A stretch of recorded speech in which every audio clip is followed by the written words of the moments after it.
Hello everyone, बहुत बहुत स्वागत करता हूं हिमालय जॉब के ऑनलाइन लर्निंग प्लेटफॉर्म पर। आज हम बातचीत करेंगे कि कितना स्कोर हम कर लें ताकि वो हमारे लिए सेफ हो। दोस्तों, इस मुद्दे पे बात करना इसलिए जरूरी है क्योंकि बहुत सारे विद्यार्थियों के पेपर हो चुके हैं, कुछ विद्यार्थियों के पेपर बाकी भी हैं, ताकि वो भी ये बात जान लें कि लगभग अगर हमने इतना स्कोर कर लिया तो हम हमारी यूनिवर्सिटी के लिए सेफ हैं। यहाँ पर दो चीजें अच्छे से काम करती है। एक तो ये कि आपने पेपर कितने चूज किए थे सीयूईटी के एप्लीकेशन फॉर्म के अंदर। दूसरी चीज इसमें यह भी करती है कि आप कौन सी यूनिवर्सिटी में, कौन सी कॉलेज में एडमिशन लेना चाहते हैं। शुरू शुरू में तो सिर्फ यहीं तक ये सारी चीजें सीमित थी, लेकिन आज मैं इसमें एक चीज और जोड़ूं तो वह भी इसके लिए बड़ी कारगर साबित होगी, और वो यह है कि कोई भी स्टूडेंट कौन सी स्ट्रीम में एडमिशन लेना चाह रहा है, मतलब उसको पॉलिटिकल साइंस ऑनर्स में जाना है, उसको बीएससी केमिस्ट्री ऑनर्स में जाना है, या किस प्रकार के उसको महकमे में जाना है। चलिए अब अपन बातचीत करेंगे कि कितना होगा आपका सेफ स्कोर, कहां तक आप स्कोर करेंगे तो वह आपके लिए एक सेफ स्कोर होगा, एक अच्छा स्कोर होगा। इसमें जो दो फैक्टर बताए हैं मैं उनको मुख्य रूप से यहां पे अपना बेस लूंगा। जैसे पहला फैक्टर, किसी बच्चे ने सिंगल पेपर दिया है, ठीक है, एक फैक्टर तो ये हो गया, किसी ने अपना एक सिंगल पेपर दिया है, किसी ने दो पेपर दिए हैं, किसी ने तीन दिए हैं, किसी ने चार दिए हैं, और किसी ने पांच दिए हैं। अब अपन हर एक यूनिवर्सिटी का तो उठा उठा के यहाँ पे डिस्कस नहीं कर सकते, लेकिन ऑलमोस्ट मैं आपको बता देता हूं भाई, ये जो कंपटीशन है और जो सेफ स्कोर वाला मटेरियल है, अगर इसको आप यहां से उठाते हुए चलेंगे तो इधर जाते जाते जाते जाते ही ये कम होता जाएगा। और ये थोड़ा सा डिपेंड करता है आपकी एक पर्टिकुलर यूनिवर्सिटी पे। तो कमेंट सेक्शन में आप मुझे ये जरूर बताएंगे कि आपने कौन सी यूनिवर्सिटी में कौन से कोर्स को टारगेट कर रखा है। जैसे कोई सिंगल कोर्स की बातचीत करूं, जैसे जामिया मिलिया इस्लामिया है, जामिया मिलिया इस्लामिया में अगर आप एडमिशन लेना चाहते हैं तो आपको एक सिंगल डोमेन देना है ना, आपको एक सिंगल डोमेन देना है, और आप अपने एक सिंगल डोमेन के माध्यम से जामिया में एडमिशन ले सकते हो। तो भाई नॉर्मल सी बात है, एक ही पेपर देना है, पूरे भारत में सिर्फ मान लो 50 ही सीटें हैं, तो कंपटीशन टफ हो गया, और टफ हो गया तो 250 में से अब यहाँ पे 230 नंबर लाने पड़ेंगे। 250 में से 230 220 मार्क्स आपको लाने ही लाने पड़ेंगे।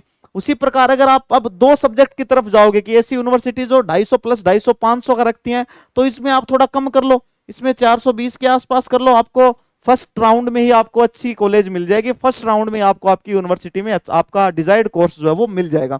इसके बाद तीन वाले में चलेंगे, तीन वाला कॉम्बिनेशन आएगा, उसमें कितने रहेंगे भाई, 250 250 और 250 कितने हो गए भाई, 750 हो गए। तो ये लो भाई, ये हो गए आपके 750 मार्क्स। अब यहां पर आपको 750 में से 650 के आसपास मार्क्स लाने पड़ेंगे, 650 के आसपास में 600 लिखा गया, चलो ये लो 650 के आसपास आपको मार्क्स लाने होंगे।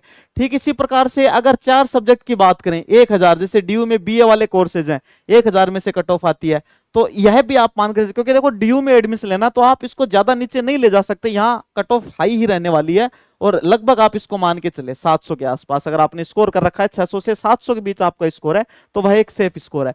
उसके बाद पांच सब्जेक्ट वाला मटेरियल देखें, जैसे 1250 का हो गया पांच वाला, तो भाई पांच वाला जो कॉम्बिनेशन है बहुत सारी कॉलेजेस के अंदर है, और बहुत सारे बच्चों ने पांच पांच वाला कॉम्बिनेशन चूज किया है। और मैं बता देता हूं, जिन बच्चों ने पांच के पांच पेपर दिए हैं उनके चांसेस ज्यादा बनते हैं अच्छी यूनिवर्सिटी में, अच्छे कोर्स में एडमिशन होने के। तो कमेंट सेक्शन में ये जरूर बताएं किस किस विद्यार्थी ने पांचों के पांचों पेपर चूज किए थे सीयूईटी के एग्जाम में, किस विद्यार्थी ने पांचों के पांचों पेपर दिए हैं। तो 1250 में से अगर मैं बताऊं आपको, आपने 1250 में से भी 700 नंबर अटेम्प्ट कर लिए, 700 नंबर अगर आपने हासिल कर लिए, पक्का एडमिशन है भाई साहब, जबरदस्त कॉलेज में एडमिशन है। बस एक चीज का आपको ध्यान में रखना है, काउंसलिंग किसी को गलत नहीं करनी। मैं आजकल अपने हर वीडियो में आपको यह बात मुख्य रूप से बता रहा हूं कि सबसे ज्यादा जरूरी चीज जो है आपके लिए वो है बेटा आपकी काउंसलिंग। और काउंसलिंग से संबंधित आपको करना क्या है, आप कब काउंसलिंग अच्छे से कर पाएंगे, आप स्वयं भी अपनी काउंसलिंग बहुत जबरदस्त कर सकते हो। अब आपको करना क्या है, आप कुछ कॉलेज उठाओ, 1 number 2 number 3 number 4 number 5 number, ऐसे 10-12 कॉलेज 15-20 कॉलेज जितने आप उठाना चाहो, उनको सीक्वेंस वाइज लगा लो कि मुझे फलाना कोर्स के अंदर फलानी कॉलेज चाहिए, यह कोर्स इस कॉलेज में चाहिए, यह कोर्स इस कॉलेज में चाहिए, यह कोर्स इस कॉलेज में चाहिए। और हवा में तीर मत मारना। अगर मान लो आप डीयू के कॉलेज कंसीडर कर रहे हो तो डीयू का जो इंफॉर्मेशन बुलेटिन है यूजी एडमिशंस 2025 का, उसे डाउनलोड कीजिए, उसमें आपको पता लग जाएगा कि हर कॉलेज के अंदर किस कॉलेज में ओबीसी की कितनी सीटें हैं, जनरल की कितनी सीटें हैं, पीडब्ल्यूबीडी की कितनी सीटें हैं, ईडब्ल्यूएस की कितनी हैं, एससी एसटी की कितनी सीटें हैं। उसी प्रकार से बीएचयू का डाउनलोड कर सकते हो, जामिया मिलिया इस्लामिया का डाउनलोड कर लो, जेएनयू का डाउनलोड कर लो। तो वो डाउनलोड करके अगर आप खुद अपनी एक इस टाइम पर लिस्ट बनाते हो, अगर आपका पेपर हो गया तो आप इस काम पे लग जाइए भाई। पेपर हो गया तो इस काम पे आपको लग ही जाना चाहिए, ये आपके लिए बहुत ज्यादा फायदेमंद रहेगा। और आप किस प्रकार की जानकारी चाहते हैं मेरे दोस्तों, कमेंट सेक्शन के माध्यम से मुझे जरूर बताएं, ताकि मैं आपकी वो सारी क्वेरीज सोल्व कर सकूं। मिलते हैं फिर से नई वीडियो के साथ में। चैनल को सब्सक्राइब जरूर कीजिए ताकि सारे के सारे वीडियोस के नोटिफिकेशन भी आप तक पहुंच जाएं। Thank you very much.